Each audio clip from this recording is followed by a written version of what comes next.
Hello, I'm Jeff Salkin. First tonight, is your organization ready for a crisis? Looking back to 2018, it happened to businesses large and small. Joining us are Kristen Peterson, Senior Director of the Hatcher Group, and Jeanne McCann, the Hatcher Group's VP of Digital Strategies. Thanks to both of you for being with us. Thanks for having us. Best advice has to be try not to have a crisis because it potentially threatens everything you have going. Right, but unfortunately you can't control oftentimes whether or not you have a crisis. So we encourage our clients, the Hatcher Group actually, our clients are nonprofits, foundations and nonprofit organizations. So we encourage them to have a plan in place for all of the many crises that could take place that maybe you haven't even considered. All right, so plan A is don't have a crisis, but plan B is if you're going to have one, you need to be prepared in advance. You know, I was thinking about this recently in our building here. They were testing the fire extinguishers.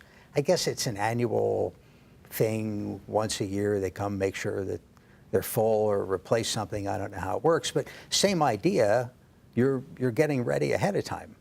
Yep, exactly. And one of the things we like to recommend to clients is that, you know, we always tell people you should have a full-blown plan to handle any crisis, but realistically, not many organizations take the time and spend the energy to do that, unfortunately. But at the very least, have a checklist. Have a checklist and know who you're supposed to call and how to reach those people, because a crisis erupts not usually 9 to 5. It can happen at any time. What's a good example of a significant corporate crisis?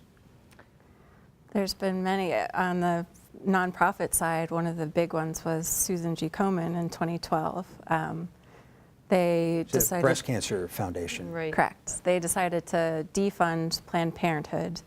They didn't communicate to Planned Parenthood that they were defunding them, and Planned Parenthood began communicating that Susan G. Komen had made this decision. So it blew up on social media, and Susan G. Komen, it was crickets. They didn't respond. So two things they did wrong. They didn't communicate initially, and then they didn't communicate what had happened once the crisis had occurred. So we tell our clients, you really want to make sure you're getting ahead of the story, owning it. Because of that, they actually ended up losing $77 million of their foundation income that year. And Planned Parenthood ended up raising $3 million in 3 days because of the outburst. So it can be an opportunity on either side. Yeah, so the takeaway is by responding, you can either make it better or you can make it a lot worse. So the takeaway is they were caught flat-footed. Well, they didn't have a plan. Didn't recognize it quickly. Right, they didn't have a plan, and then they just went silent. You know, and no comment is not an option these days. You know, there's 500,000 Facebook comments every minute, 500,000. And there's 500 million tweets per day. So even if a crisis doesn't originate online, it's going to end up online. You can just guarantee that that's going to happen. Other examples of a major crisis handled well or handled poorly? Well, the Starbucks incident, I think, is a good example. You may remember this was in Philadelphia, where 2 African-American men were denied access to the restroom, and then the police were called. So that was the original crisis, and Starbucks responded by closing all their stores for the day to do diversity training.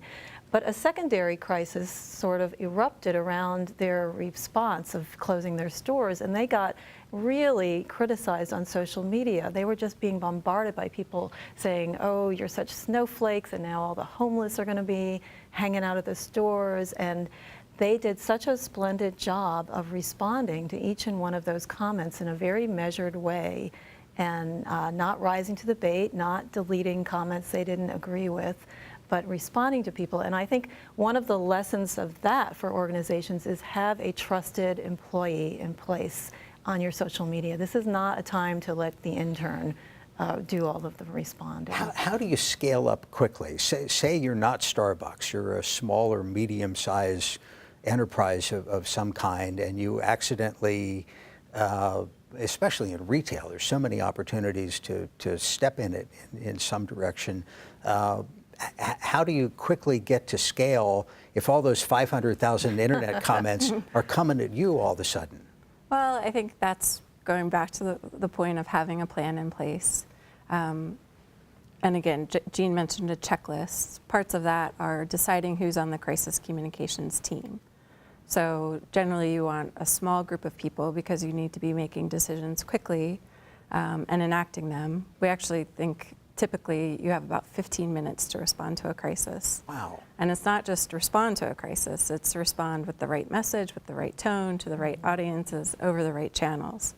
So if you've initially thought through who's on the team, usually it's the CEO, legal counsel, the head of PR, that will really help in those situations, and deciding on their role. So to your point, who's handling social media? Are they trained? Who's the spokesperson that's talking to the media? Are they trained?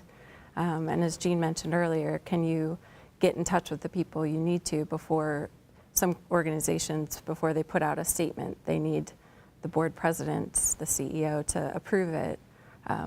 Do you have the right all information? In 15 minutes. Right, all in 15 minutes. And you want to, don't forget your internal communications. You want to make sure you're not sending information to the media before you've talked to your employees, because your employees can be accessed also on social media, so people can be asking them questions, and you want to make sure they're up to speed. And then in digital media, you may have things scheduled Very good to point. go out. Very good point. So that's one of the things that we encourage people to have on their checklist, is check those pre-scheduled posts. If there's some kind of a natural disaster and that's just bombarding the airwaves, you don't want to be seen as out of touch and posting about your upcoming fundraiser, for instance. I will say one other thing that organizations really need to do to prepare is know where their passwords are. You may remember. Sounds pretty simple. Right. You remember that it's simple, but so often people don't know where they are and they're not stored securely. We were just going to mention the Hawaii incident of the last January, actually, this time last year. There was a false alarm on an incoming missile.